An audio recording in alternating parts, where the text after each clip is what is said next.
Hi folks, thanks for tuning in for another special presentation from Workplace Health and Safety Queensland.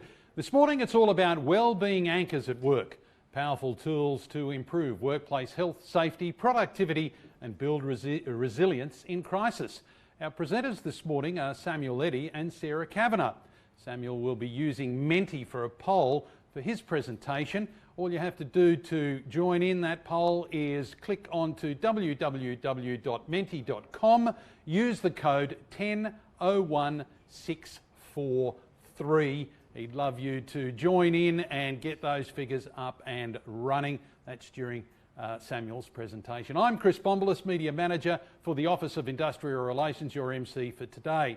Firstly, can I acknowledge the traditional custodians of the land on which we meet today and pay my respects to their elders past, present and emerging.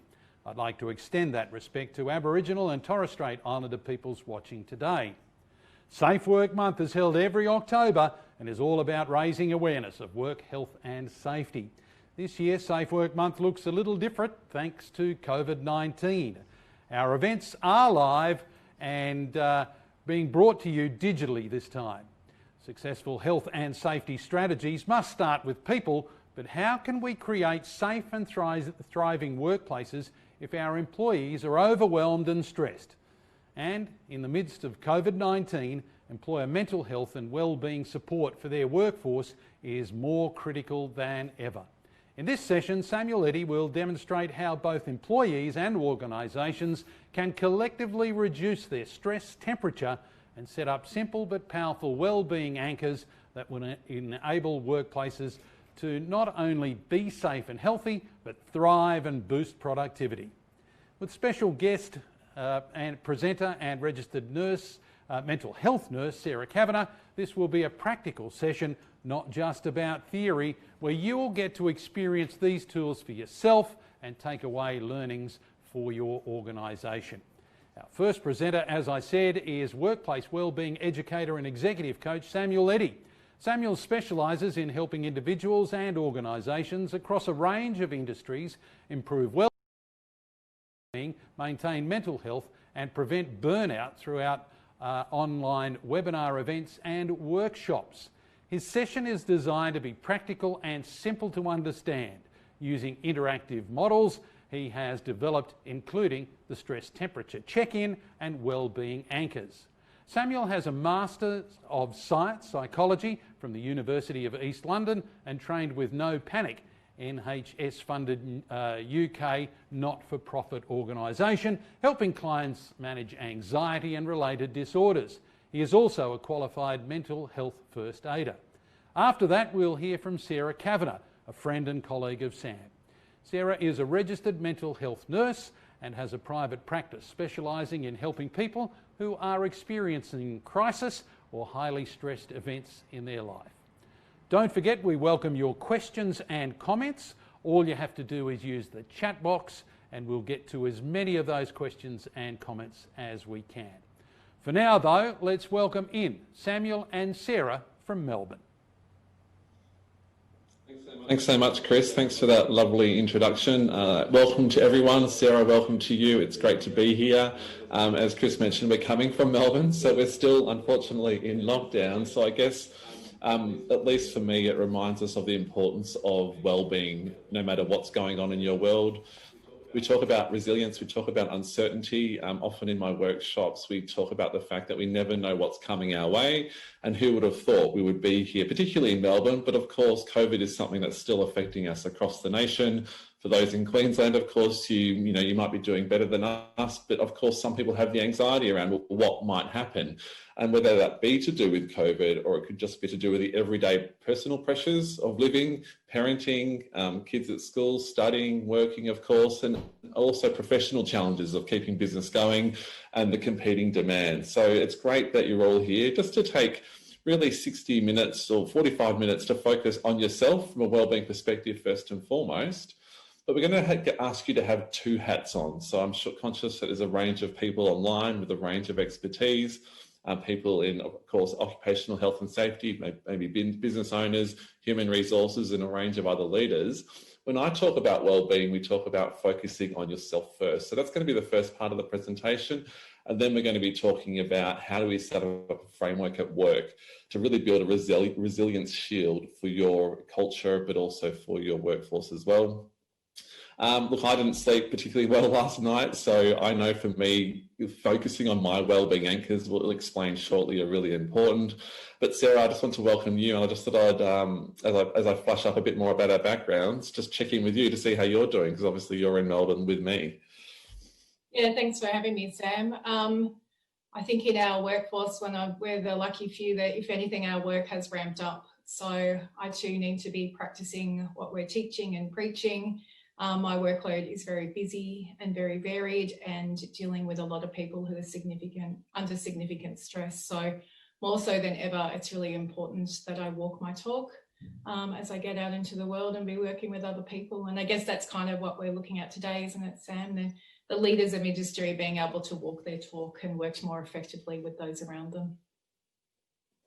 Indeed. And look, speaking of that, the reason why I'm so passionate about this is that I actually had a corporate background. If anyone's ever received a credit card offer in the mail, that was me flogging credit cards for many years. Now, nothing, of course, wrong with that. But for me, I worked hard. My only goal was to get up the corporate ladder, earn more money, have a bigger team. And again, I really enjoyed elements of that career. I moved to the UK, worked hard, played pretty hard for a number of years. And that manifested me in experiencing my own form of burnout. That manifested in anxiety or panic. So if there's anyone listening or watching who's experienced something like that, you'll know it's really tough. But I guess for me, it forced me to really slow down.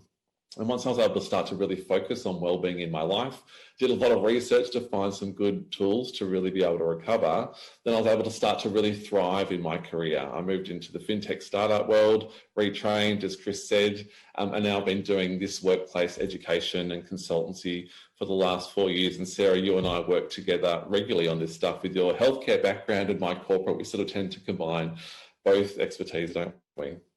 Yeah, it's an absolute pleasure to work with you, Sam. I feel like our skills complement each other. A little like Sam, I went into nursing to help people, as most people go into work to help others, and very soon discovered a couple of months in that I was rapidly approaching burnout. So I branched off and started to study wellbeing and human development, and in time realised all the things I'd learned outside of nursing were the things that really enabled me to be an effective nurse and really enjoy nursing. So I love to share the things that changed my life and continue to transform my life, hoping that it can assist others who are perhaps under significant amounts of stress to get out from under it and learn to thrive, perhaps in the eye of the storm, as we talk about, Sam. Yes, we do. We do sort of trying to, manage the stress or manage the challenges, but still find some sort of foundation of peace, no matter what's coming our way. And I guess that's the essence of resilience. And look, COVID's brought up a number of challenges, but the good thing, I guess, for us in our work, Sarah, is that we've run a whole range of workshops on resilience, mental health, wellbeing, leadership for a range of organisations across industries, education, healthcare, government, banking, infrastructure, telecoms, even done some work for some vets. So we know that these simple tools tend to work for a lot of people. And with the advent of people being willing to get online, we've been able to measure the results of our work. And that's why we wanted to come to talk about you today. And so we're really pleased to be invited by the Queensland Government to do this. And we know that just by simply offering, say, a 3-part wellbeing webinar series over 3 weeks, we've noticed that employees are reporting back a 30% stress reduction and an almost 40% increase in experiences of well-being. And that's in a pretty short space of time. So we know that simple tools really resonate across industries, because I know, at least in my journey, and I know you're on the same page, a lot of the mental health and wellbeing tools are often overcomplicated, and they're not necessarily connected to productivity and all the stuff that we need to get done as a business. So we find that those simple tools resonate across industries. Sarah? Yeah, I love these tools. They don't cost a thing. They're available to us 24/7. And they can transform our experience in the moment, and they can transform our experience of an entire role or organisation or culture. And that's something Sam and I are passionate about, is really getting in and start to turn around some of these cultures, particularly in places where our industries are stressful, and there are things that we can start to enact that can change that stress level in a couple of seconds, and that's what we're all about. So what we're going to do today, we're just going to get back to basics at the start. And as I said, the first part's very much around time for you just to reflect on what your well-being or your stress temperature is, and I'll define that a bit more. But as leaders, professionals, if we're not walking the talk, if we're not aware of our own stress temperature or how stress impacts us, then it's very hard to then lead cultures of well-being in organisations. Often, sometimes we find that leaders feel that well-being is something for their workforce, which is great, and it is.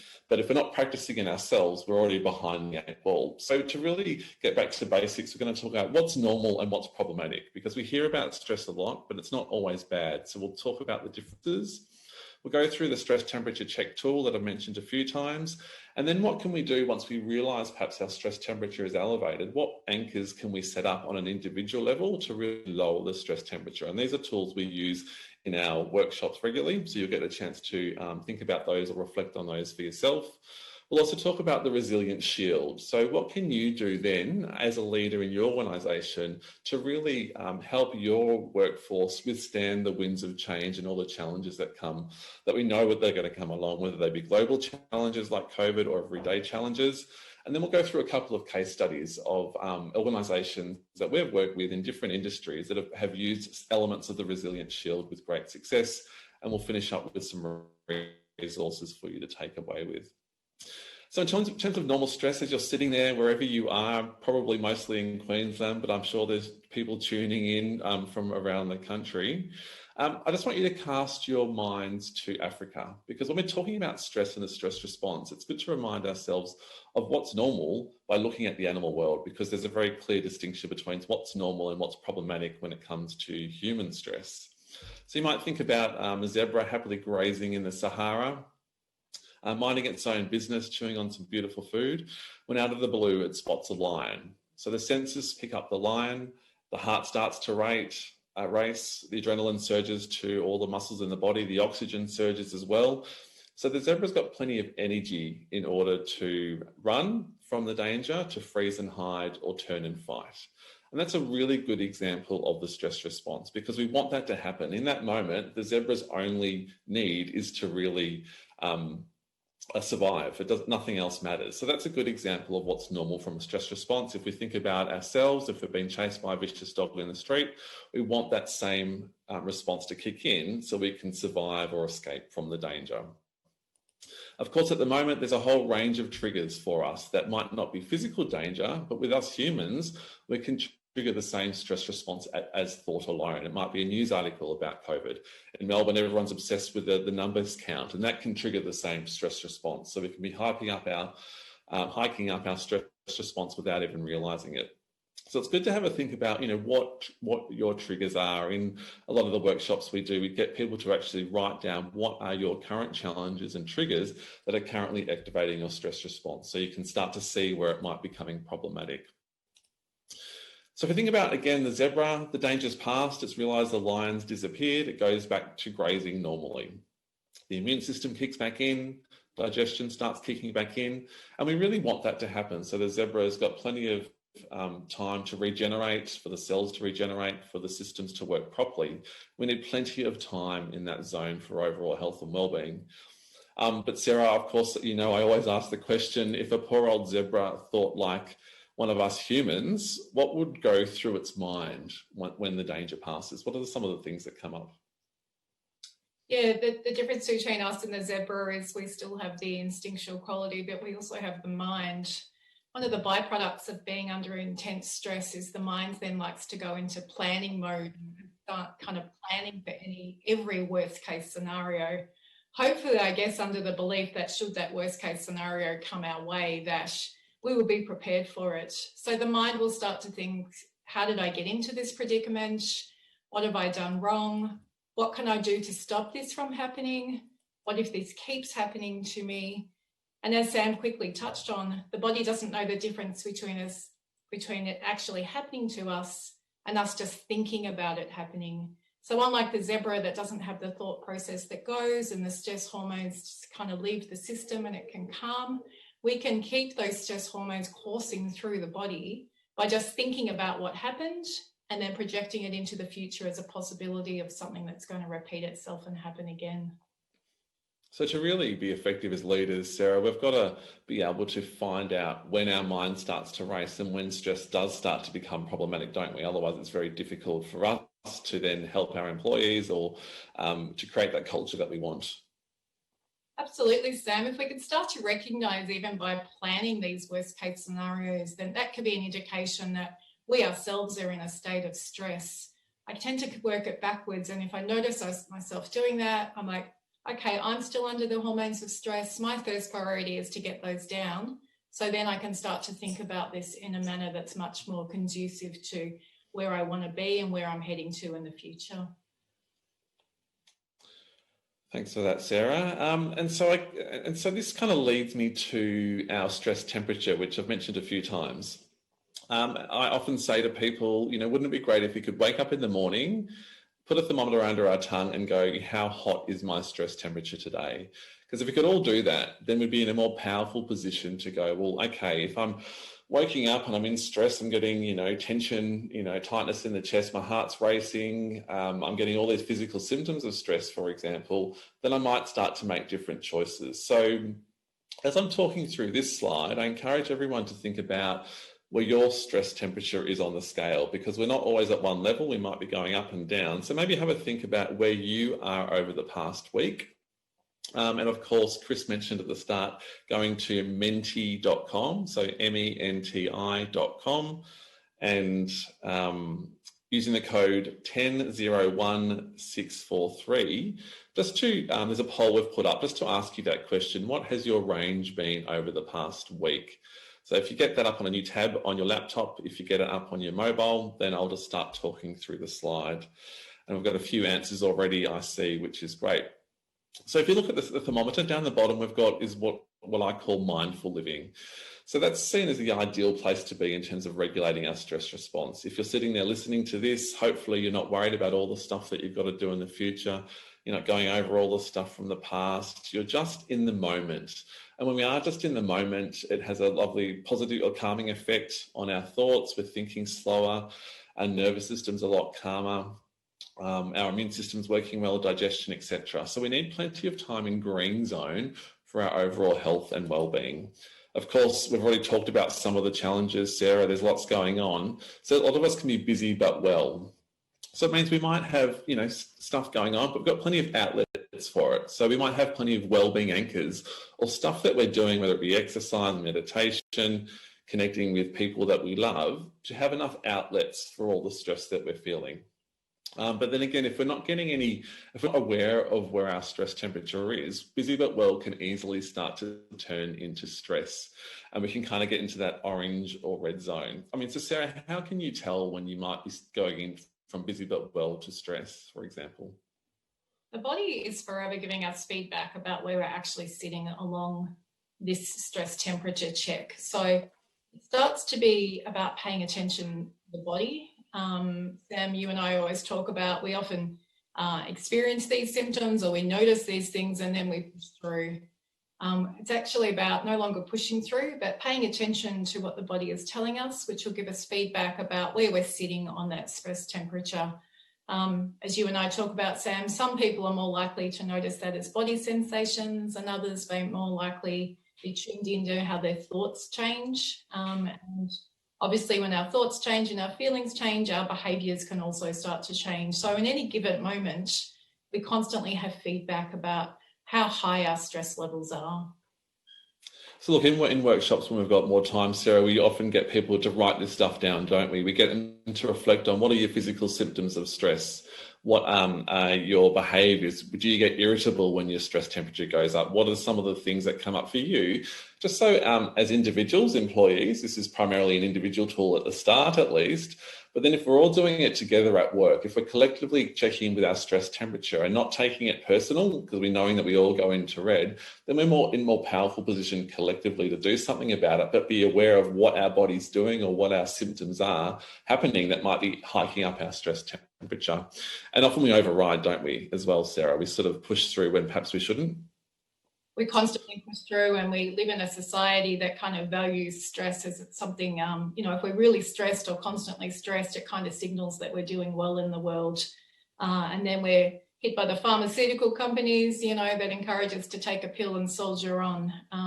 And as we talk about, the body is forever calibrating where we're at. And if we continue to push on, then we're moving into dangerous territory. And so you might think about your own example. Have you been sort of sitting at your computer, get a sore back, get a headache, then what do? You get another cup of coffee to push through. As Sarah said, you might pop a Panadol. You might do something that overrides the warning signs. Now, I'm not saying it's always problematic to do that, but if we're doing it over time, then we're just hiking up our stress temperature bit by bit. We're putting more pressure on the nervous system. So in my experience, if you had have asked me where I was on the scale, I would have, before I burnt out, I would have said probably yellow zone, but I was probably really, already in red anxiety zone, because I'd been overriding for so many years. I was getting tonsillitis 4 times a year, getting frustrated with myself and not heeding those warning signs that we're getting. So if we're all able to sort of do this, check in with ourselves, then we're in a more powerful position to do something about it. I'm just seeing some of the results come up. It looks like so far, and I'm not sure if we're sharing these results, Dan, behind the scenes, but it looks like, unfortunately, none of us really at the moment, it was very few people having time in green. So most of us are kind of in yellow to red, Sarah. I'm not sure if you can see those results as well. No, I can't see them coming through, Sam, but I think it's timely that we're running this seminar. It's really important that we're tracking where this temperature's going. And as we talked about, the body will rebound back. So the idea is to start to implement some of these practices that we're going to put in place before the body eventually crashes and burns. And so for those who have completed the survey, thank you, or the poll, what we do with this tool is help people come up with different actions and go, okay, well, if I'm finding myself in green zone, then that's a great way from an organisational perspective to get involved in the innovation and creativity side of the business. I don't know if you're listening, you've been in workshops and you're told, all right, we're going to come up with a new plan for this. But if we're all in kind of red zone, it's very hard to come up with new ideas because we're in survival mode and all we're doing is looking for short-term stuff. So we've got to get down into green zone before we can problem solve, be really creative. And that's obviously has additional impacts in terms of our physical health, the immune system's working well. So we need plenty of time in there for our overall health and wellbeing. It's a great time to do vision stuff from a strategic perspective from the business. I do a lot of leadership training, helping people to get into green zone for that reason, strategy development. If we're in yellow zone, nothing wrong with having a bit of energy in the system. That can be called the focus zone, or we can be more efficient. We can power through some tasks. If we're aware of it, we're more decisive. We can take action. We can do tactical planning, for example. We can then also try and be aware or have one eye or one sense on our stress levels to ensure we're not going into red. But the more we're in tune with this stuff, we're starting to not be caught out by the bluff of stress and then make different choices instead of pushing through all the time. And Sarah, so what happens when we get into red zone? What are sort of the problems with that? Well, when we talked about red zone's all about survival. It's not a time for us to be thinking. It's not a time for us to be making decisions. It's not a time for us to be planning. So our focus can become very narrow, which can result in us becoming very fixated on things, not able to think laterally, not able to see the grey areas in life. So we become mentally fatigued. It's hard for us to communicate to each other, easily frustrated, easily triggered. We make lots of mistakes, and all we seem to see around us are more mistakes and look for more things to be frustrated about. So it just everything kind of starts spiraling out of control. As we talked about earlier, Sam, not all of these colours are needed and are part of the human condition, and they all serve a purpose. So neither is good nor bad. It's very much about recognising where we're at and making a choice about, is this the best place for me to be at this point in time? And the work that we're doing is talking about giving us the skills. If we recognise where we're at is not ideal, putting these skills in place so we can start to shift our gears effectively so we can align to what we're trying to achieve. And of course, we're talking about personal wellbeing, and we're all humans first and foremost. We want everyone to be well and happy. But the reality is that this has benefits for business as well. I have a corporate background. I know that I had to make sales. Organisations need to make money or deliver services in order to survive. So there's nothing wrong with connecting wellbeing to the bottom line, and know that if we are in red, our customers aren't going to be happy if our employees aren't happy. That's going to cause more time and money to try and deal with customer issues, not deliver on what we're promising. We're going to make more errors. So there's safety risk. Often a lot of organisations look at safety, but without considering the mental health and the well-being as an underlying foundational. If you're calm, well, you've got plenty of time in green, you're going to create a better safety plan, for example. So we're talking about emotional well-being, stability, happiness, of course, first and foremost, but that has a huge number of benefits for organisations, which is why I see things in this area really picking up. And this is a great, simple tool to be able to look through. And so we've talked about probably the most important thing. We're checking in individually on our stress temperature. We've started to talk about how we can do it from a collective perspective. And so, Sarah, what do we have to do about it? Once we realise we're in stress, or even just generally, or do we want to maintain a state of green, what do we have to do about it from a wellbeing anchors perspective? It's good for us to take time out, as we're doing now, and think about the things that can anchor us back into the green. Obviously, we will have different anchors for different times, and people will have different anchors. It's about picking up which one's more appropriate. Often the higher up the tree we are with the stress temperature, perhaps things such as meditation don't feel right at that point in time, but perhaps doing some exercise, some dancing, some reaching out to a friend. There are many, and it can be quite fun to start to think about and explore what your wellbeing anchors are. And also collectively as an organisation, what are some of the things that we can be putting in place when we recognise we're perhaps moving into the red, so we can start to back up the truck and have us moving closer towards the yellow or the green. And look, I always talk about that we need to look at the whole picture, don't we, Sarah? We've got to ensure that all the cogs, all the human cogs are turning, because if we're neglecting one, then it's going to sort of, bang up the system in a whole range of ways. And as you said, Sarah, we've got to find out the ones that are right for us. So that's why we have the physical anchors to burn off excess adrenaline and tension in the system for overall health. The spirit anchors, particularly in COVID. I know this is important for Melburnians, Sarah, just to have downtime, disconnection time from the news, catch up with that friend on Zoom or in a park that we're allowed to do now, just to have a bit of fun. So we need to have at least consider all these anchors. Are we connecting with people enough? Are we having enough stuff to calm the mind down as well, to slow thinking, which has a lovely calming effect on the nervous system, to drop down the stress temperature? I had a client who I was doing some one-to-one coaching with, new parent, working very hard, very successful, but was unable to go home and just have not 3 devices on. So the mind was constantly switched on, nervous system always elevated. So very difficult to then get into that green creative zone because he was constantly switched on. So we know that if we're not aware of this stuff, it can become problematic. And of course, the check-in is also a key wellbeing anchor as well. Absolutely. And so look, this is just to give you an example of what happens in terms of some of the work Sarah and I have done together. So in just a short period of time, you're in just say 21 days, or the time it takes to form a new habit, even just implementing, say, foundations of resilience and wellbeing training, which is sort of a core training that we do, people have been able to eliminate red zone stress. So in the poll that we've taken today, we had about, I think, probably maybe under a third of people in red, but a lot of people in orange and yellow. So in a short space of time, focusing on anchors, doing some additional training, we can actually get out of this red zone very, very quickly, as long as we're aware of it. And that has the benefits, as I talked about before. You're lowering the safety risk, burnout prevention, reducing absenteeism, preventing fatigue at work, which we know is a huge problem.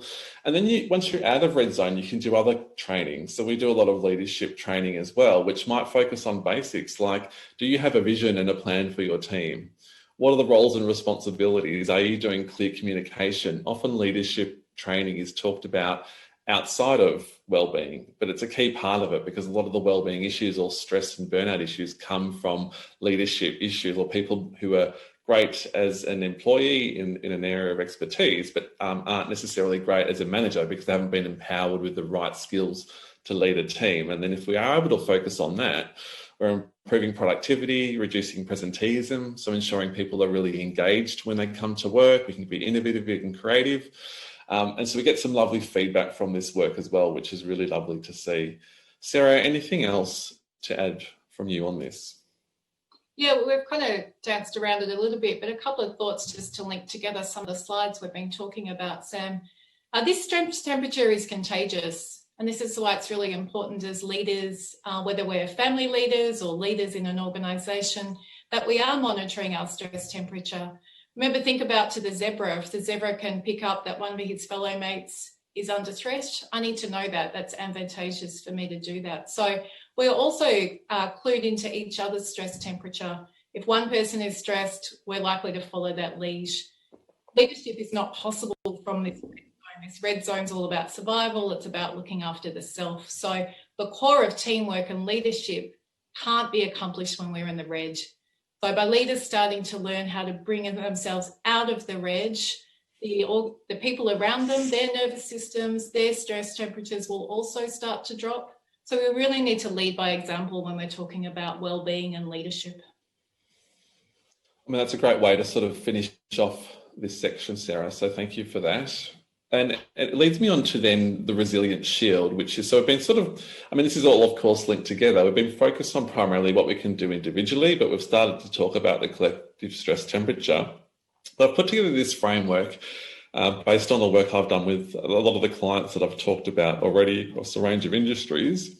But we can actually put it together a framework to really ensure that we're creating a resilient shield around our business, to ensure that our employees have the best, or we're creating an environment whereby our teams, workforce and employees have the best chance to withstand all the change, uncertainty and conflict and difficulties that will come up in life, because we're not pretending stuff's not going to happen.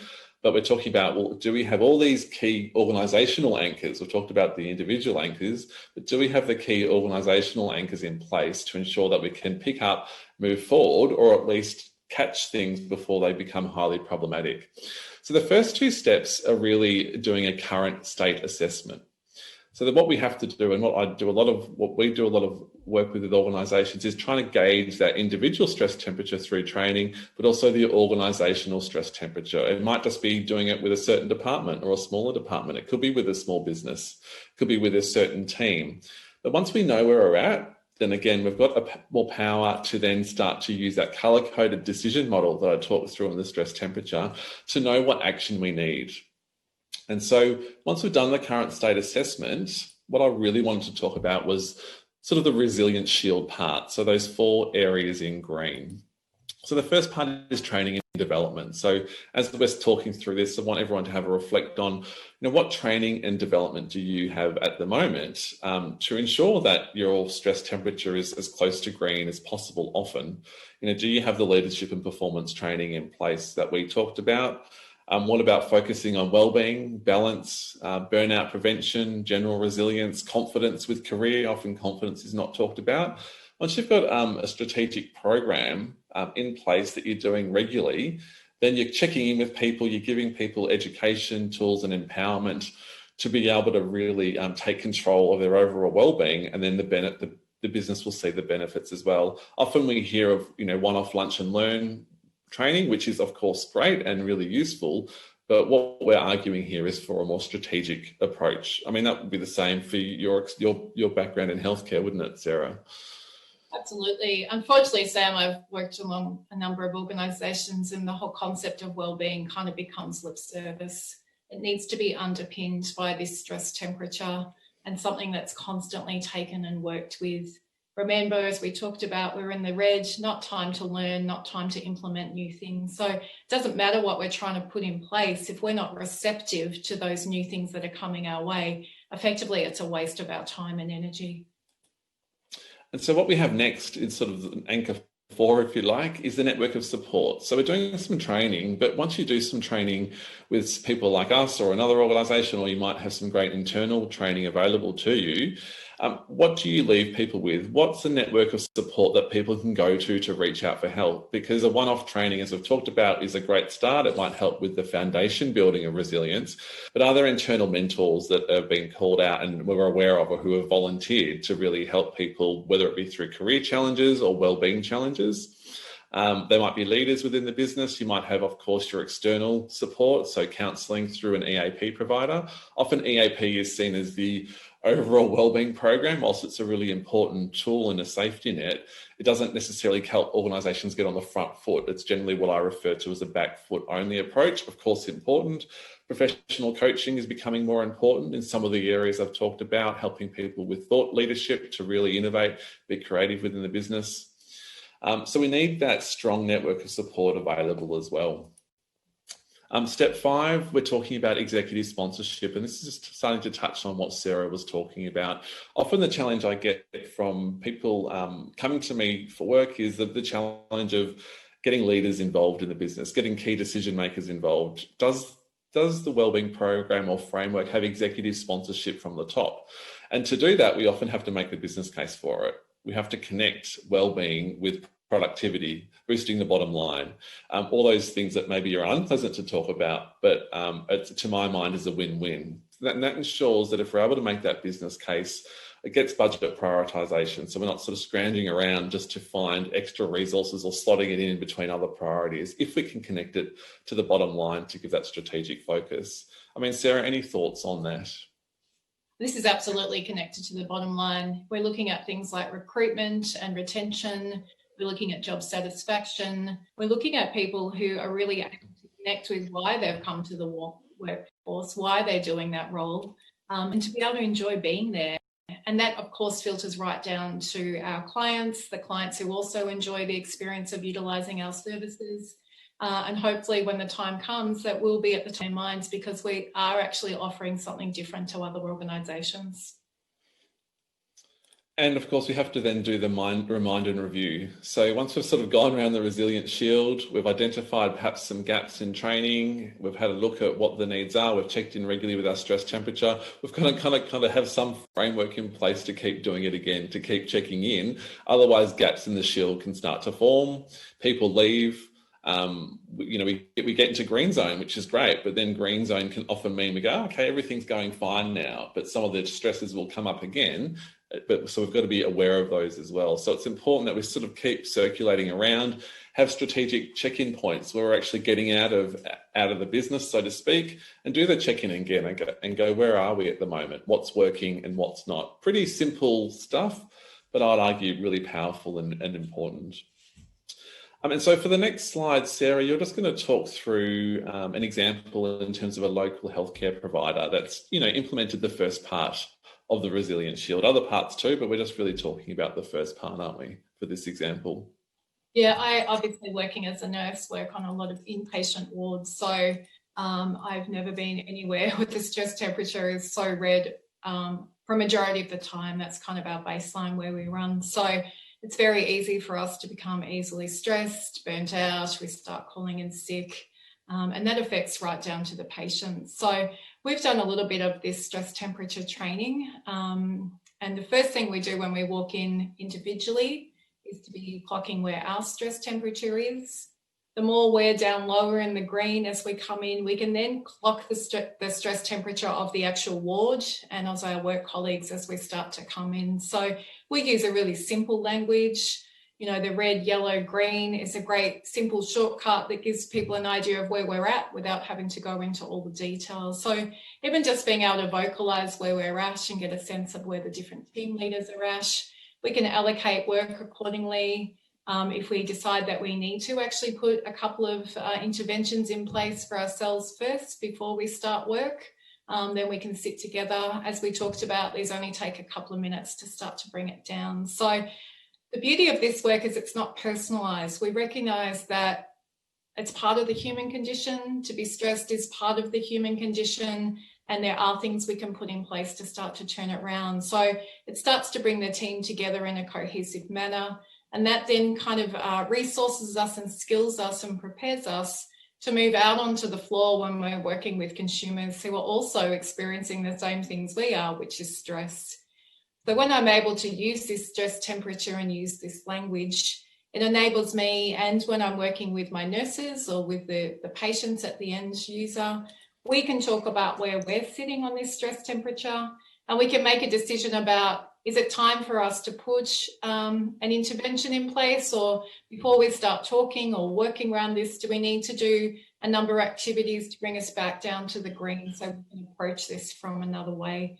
I found it invaluable to know when I step in, when I step back, if I'm going to step in, how I'm going to step in. And I find that when I'm working with patients, that they're much more open to your suggestions when you can time them according to where they're sitting on this stress temperature.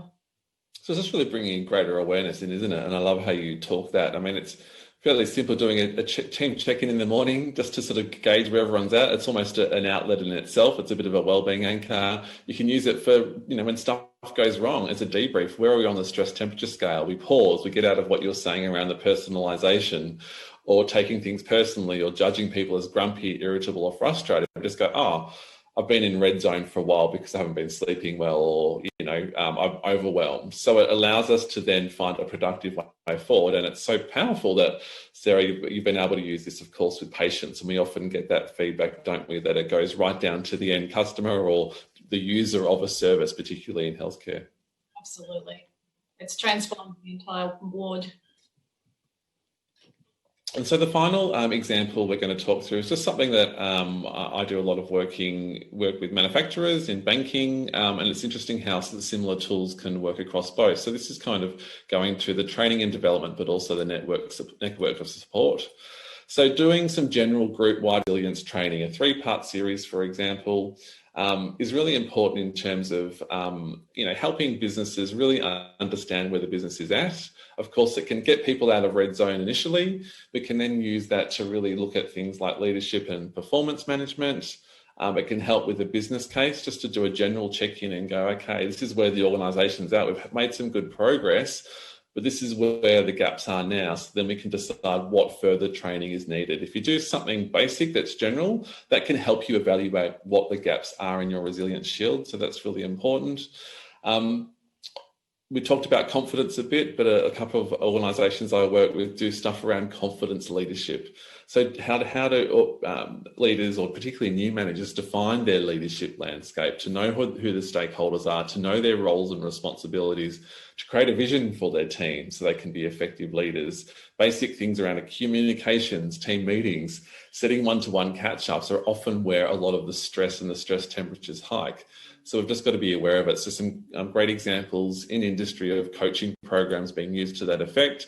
And of course, setting up a network of support, both individually, but also as a group, has been really useful as well.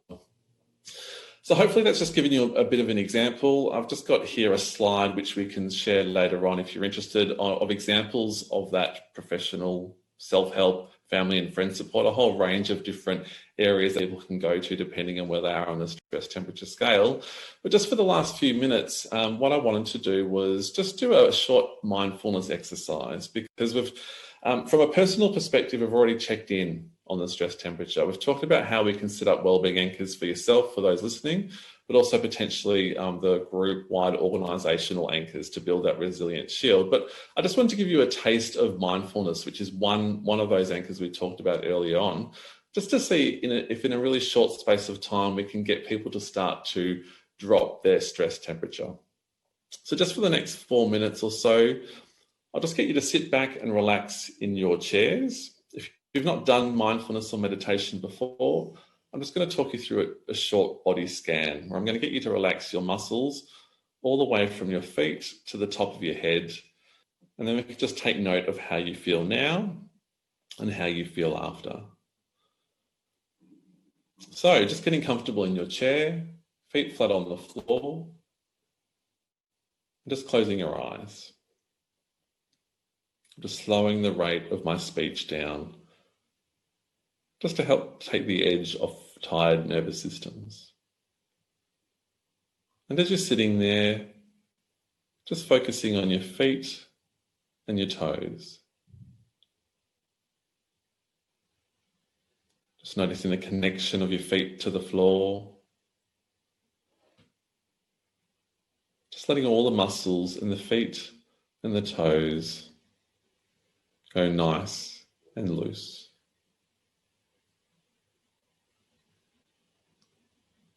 About the lower legs and the upper legs. Scanning the muscles for any tension. Just letting all the muscles in the legs go nice and loose and relaxed. Not trying to control them at all. Just let the legs go as loose as best you can. Thinking about the stomach and the lower back, often a source of tension for many. Just letting the stomach go nice and loose. Just imagine any tension escaping from the lower back. If any thoughts come in about the day, stuff you've got to do, if the mind wanders, that's normal. Just gently bringing the mind back to the body. Just letting those stomach muscles go nice and loose and relaxed. Thinking about your shoulders now. Just letting the shoulders drop a little. Often lots of tension in the shoulders as we hunch them up. Just letting the muscles in the shoulders go loose. Muscles in the chest go nice and loose.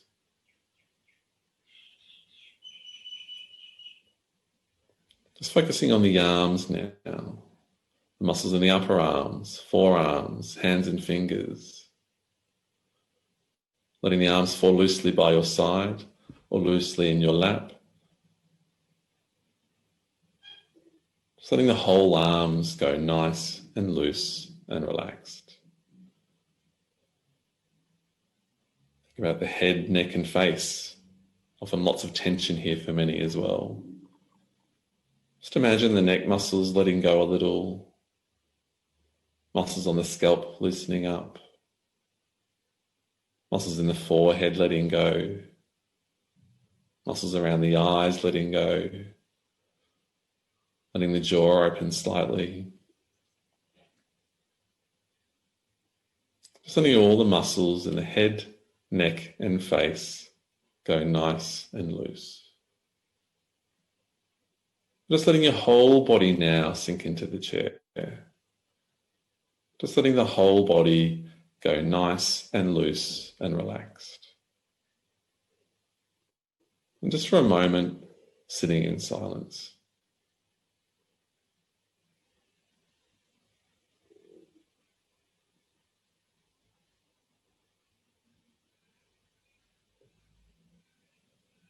Just reconnecting with the feet, the legs, stomach, back, shoulders, arms, head, face.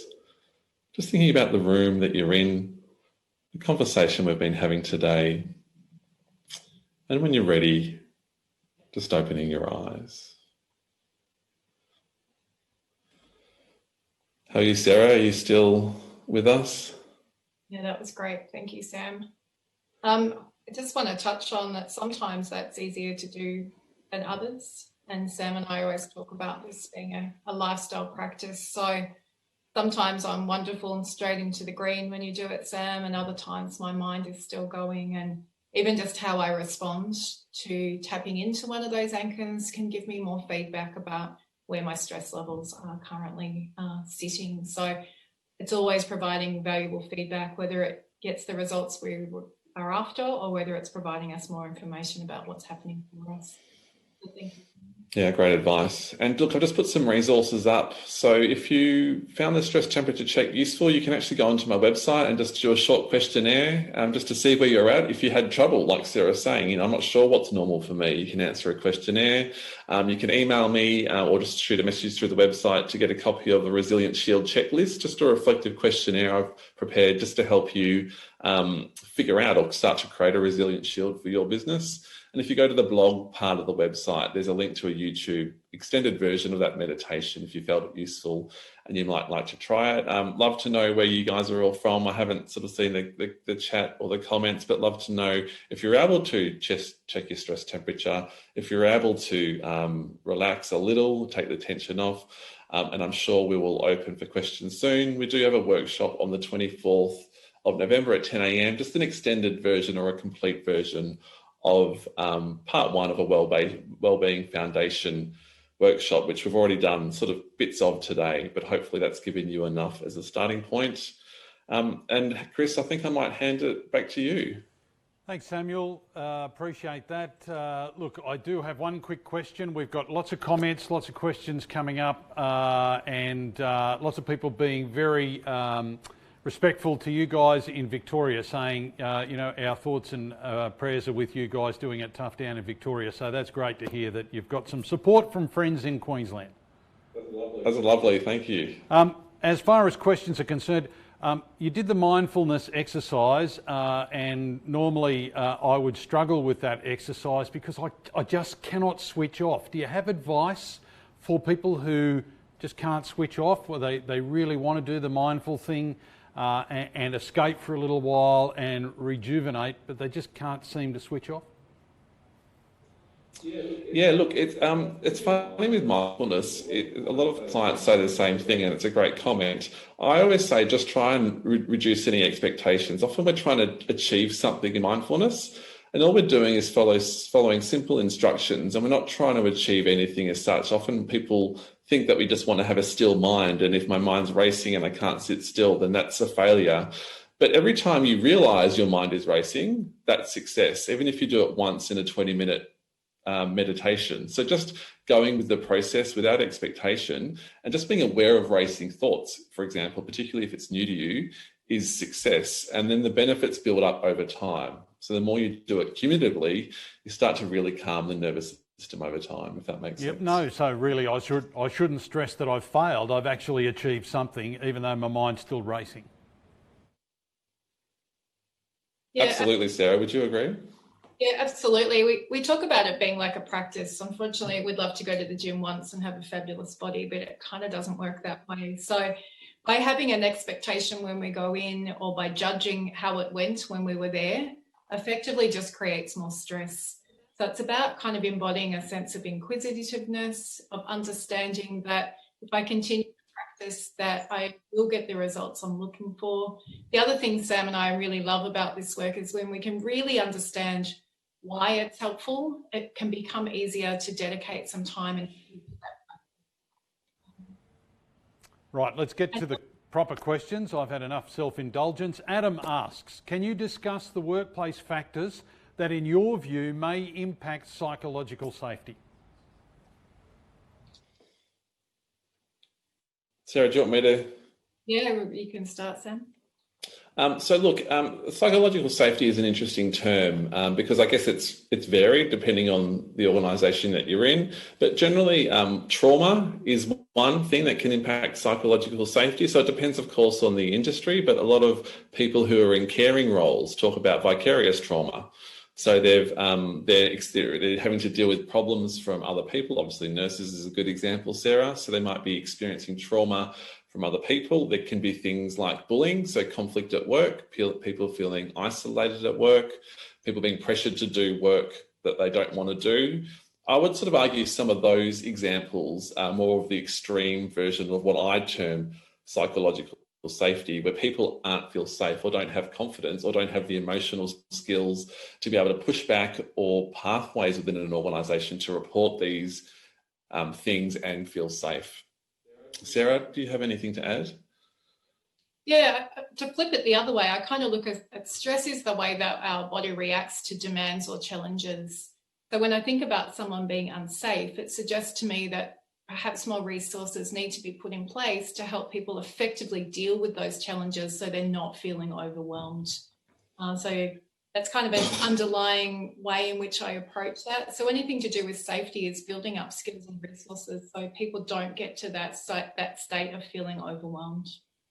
All right, just along these lines, Bruce has asked, individuals may be reluctant to disclose when they are being impacted psychologically by workplace or personal factors.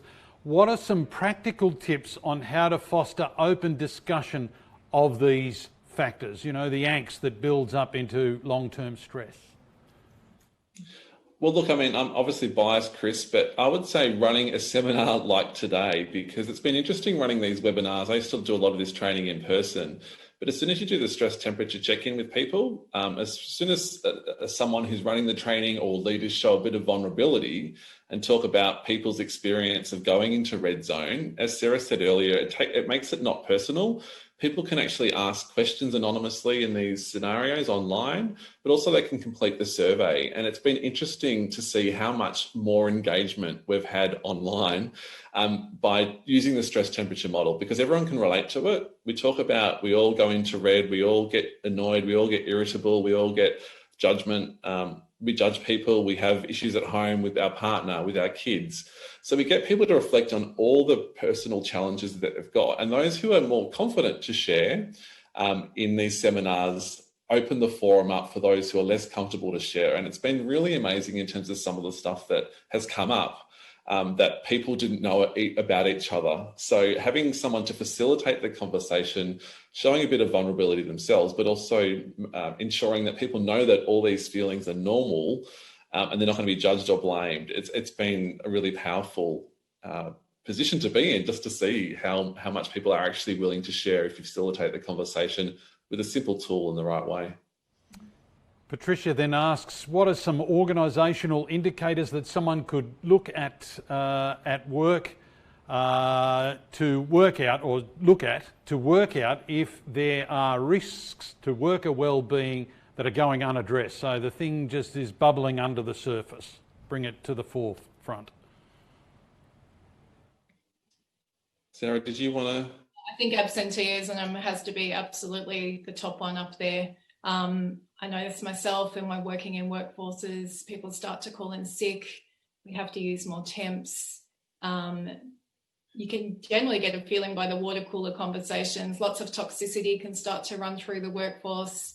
People start to lose faith in the fact that their leaders are actually leading, or that their leaders actually even care. So open lines of communication are really, really important. And it's important, if leaders are asking for those lines to be open, that they actually listen and do something about the feedback that they're given. Yeah, and I'll just add to that, any change of behaviour. So Sarah was saying, people who are organised, who are suddenly not organised, people who are normally engaged, who aren't as engaged, they're not, contributing, they're not going out to lunch with other employees. If there's certain departments where people don't speak up at meetings, can be a bit of a red flag as well. So that's good to unpack. But yes, your other metrics, like Sarah said, of absenteeism, even error rates, if you're in, say, a manufacturing environment or somewhere more practical, you can see the amount of errors that it might be coming up with in the business, loss of productivity. You might have engagement scores as well. You might do formal engagement scores through surveys, again, depending on, what access you have to technology to set those things up and the size of your business. Pat Watson joins us, and we thank Pat and everybody else who's been with us for the session. Says, hi, do you think businesses should have an identification process for these stress identifier levels? And we all have increased exposure to screens and visual stimulants that can increase stress, giving workers the ability to identify when they are stressed and can go offline. Absolutely. I work in some organisations. I work for emergency services, and they acknowledge that, and we have 10-minute screen breaks every hour and a half. Those couple of minutes just to step away can increase your productivity. We're much better to have short periods of being really productive than having elongated periods where our productivity has started to drop off. So it's actually about just supporting people so they can bring their best to the game.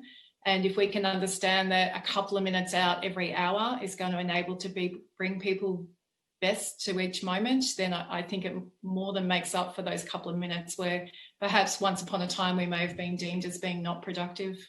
And what you can do with the stress temperature combined with the wellbeing anchors, often in training, what we do is we get everyone to check in with their stress temperature. We go through what wellbeing anchors work individually for people, but also what works collectively for people. And then they can establish, okay, their own measures. Okay, as a team, what do we need to be doing to support each other? How many, are we checking in on people taking breaks? Are we ensuring that someone's a champion for this week to ensure people are logging off, particularly with lots of working from home or remote working at the moment, so people aren't working all the time. And those measures work effectively the best when people are contributing to them. So leaders are talking with their employees and team to go, what's the status quo? These are the tools that we've agreed will work well. How do we set up the framework to say, yep, this is what we think is going to keep us all closer to green? And how do we flag it when it's not working? And that tends to get the best engagement. Celeste James has joined us as well and asks, is the stress temperature test available consistently for organisations to support staff? And where can you download the stress temperature chart? Yes, so if you go to the website, you can, to my website, to the homepage, so samueleddy.com. I might just put that. I don't know if you can still see the slides. There's a small version of it there, but I believe the full chart will be in the pack that is sent out as part of Work Safe Month afterwards. And I do ask people that use it, obviously it's something that I've developed as part of my business. So very happy for people to use it, but just not share it outside for your own personal use. But absolutely, a copy of it will be coming to you as part of the pack. Samuel, Tanya asks, great to hear the case study. Is there also an evidence-based research that supports the stress temperature test? Yeah, so I've just used it as a snapshot. And so what I've been doing is just using it as a guide. So it's not supposed to be a formal diagnosis of stress in an organisation. It's supposed to be a guide to help people establish their current reality. And so it is used as a relative tool. But what I am doing, I'm working in the future potentially with a couple of universities to try and do some further research behind it, so we can do a bit more of quantitative research behind it as well. So that will be coming at some point in the future. But it's a good question. Kaylee says, hi guys, hope you are both doing okay in Melbourne. Your Queensland friends are thinking of you all. My question is, what strategies do you personally employ to maintain good mental health? And has that changed or adjusted because of our friend COVID-19? Sarah, do you mind if I go first? All right, Sam. Look, I mean, you have to live and breathe this stuff. So it's a great question. So thank you to everyone who's asked the questions too. We'd love to know more about you all and your specific situations, but obviously it's hard on this forum. But for me, meditation is my go-to. So for me, I recognise my stress temperature in my body. So the physical symptoms of stress, whether it be the tension in the throat, lump in the throat, shallow breathing, sweaty palms, an indicator for me that stress is going up. And so meditation is my core. That I do at least 20 minutes a day, sometimes 40 minutes. And I've really had to double down on it, particularly in COVID, just to stay away from things like the news, to not get lost in all the news and the doom and gloom and the drama, because we know the news is negative anyway, but it's particularly negative at the moment. So meditation is one of my core things, as well as exercise. I know that when I go for a run, step away from the computer, I feel fresh, it releases endorphins. So those two things are probably my core tools that I use. I know, Sarah, you have some as well. I would absolutely second you on the meditation. I would preempt that by saying I really struggled with it to start with. So even though Sam and I are using it as gold standard, just know that it doesn't mean that we pick it up and we're running with it from day one. We've been practicing it over years. Also, when the green for me very much is about creativity. So whether I'm just creating in the garden or I'm cooking and creating anything just that brings me joy and just for the sake of bringing me joy. And connection is one of my big ones. And of course, being in COVID, it's been really important that I maintain that. So lots of reaching out to other people, and music is one of my biggest ones. If I pick up that I'm stressed, just one of my great anthem song or theme songs that I love, I just put it on really loud, have a sing and have a dance, and that can shift something in a matter of seconds. And I'll just add, it's just important to have your non-negotiables, because they do this slide, particularly if you get excited with work, you're pumping through some work and then the wellbeing anchors disappear. So just take time to write down what are your non-negotiables, because if they're not in place, at some point your stress temperature will spike, and if the habits fallen away or not formed, it's harder to get back into it. I would second that. It's not about doing this if we have time. It's actually about putting these things in place first and letting everything else drop around them. Sarah, just quickly on that, any chance of getting a TikTok version of you singing and dancing just to play later? I want to see that. I couldn't resist. Sorry. I'm thinking about it. Sounds amazing. Nick has also got a question around COVID, which is obviously current and very pertinent at the moment. Has the way you define positive mental health state changed due to COVID? E.g., what is healthy in this situation and what's concerning? How do I know if I'm feeling is normal versus an issue, and at what point should I seek professional support? You know, this feeling of being boxed in and COVID, is there a new norm?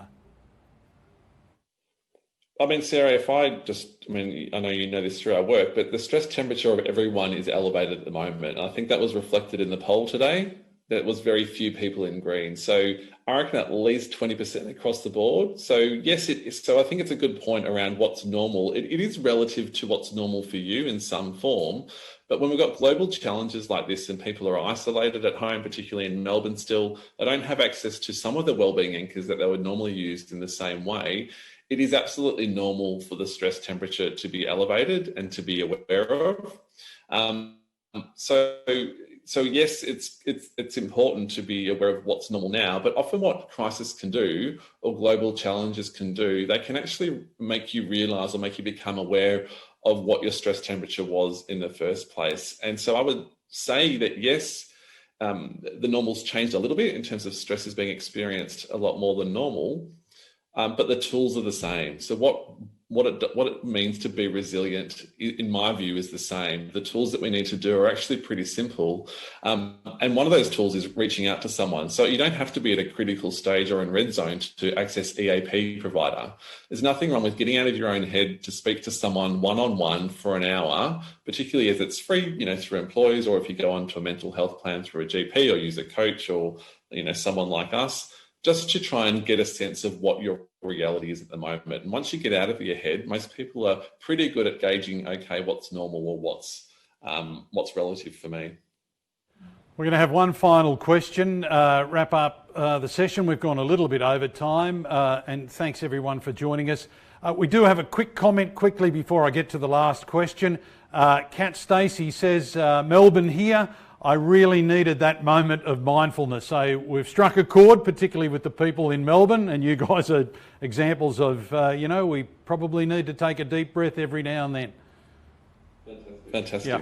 Yeah. It's great to last hear. question comes via the registration form from Liz. How do I offer emotional support to friends, family and co-workers who have been quarantined, having both lived and living through it? What support have you both found helpful? This is again about people being boxed in, about drastic changes to their life and work state. Sarah, do you want to that one? My first piece of advice is to clock your own stress temperature. If you're wanting to reach out and support others, it's really important that we're as much in the green as possible so we can reach out from a place where we're feeling calm and content. I think a couple of things for me as soon as you say that, just knowing that we're being thought of, it can be a quick message, a surprise letter in the mail, just something that people know that we're being held in heart and mind. And the other thing I found is when we are catching up, I really like that side-by-side catch-up. So I've found with friends, rather than sitting on a Zoom, perhaps talking like this all the time, that we'll have the Zoom in the corner, but we might be cooking dinner and we might be just hanging out as if we would if we'd come to visit each other. And it just feels more normal than constantly talking to people like this. So it's just ways we can infiltrate normal life while we're stuck within four walls, I guess. I would just add, I think it's a great response, Sarah. I'll just add that also not not feeling like you need to save someone either.